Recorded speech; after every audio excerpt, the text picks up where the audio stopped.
Shut up!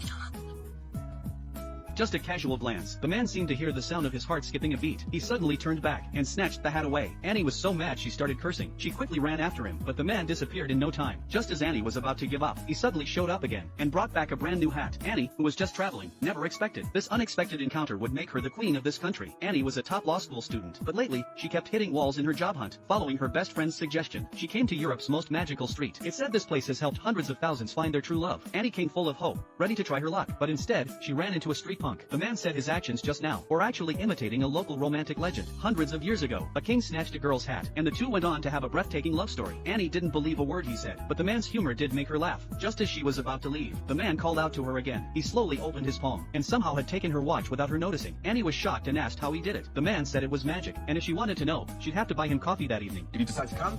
Meet me at the fountain at 8:30. Back at the luxurious palace, though he rode a plain-looking motorcycle, he was actually a real prince. The queen threw a banquet just for him, and took him to meet daughters from noble families. Trying to help him pick a future princess, Carl dealt with everything perfunctorily, then rushed to the park to meet Annie. For safety, Annie brought her best friend along, though he changed out of his expensive suit. His noble aura was still undeniable. The friend was very satisfied after seeing him, and said someone who looks like this couldn't be a bad guy. Then she left without worry. It was Annie's first date with the man. She wore a shy yet sweet smile the whole time. They went to a restaurant for dinner. The waiter was startled when he saw the prince. Carl quickly signaled him to stay quiet about his identity. The waiter understood at once, and promptly welcomed them to sit down. Even though it was just a simple meal, because they liked each other, it felt very special. Annie asked Carl what he did for a living. He stammered and said he worked in real estate. Annie thought he was just a regular agent. She had no idea that by real estate, he meant inheriting an entire country. The two really hit it off, and were reluctant to part when saying goodbye. Good night.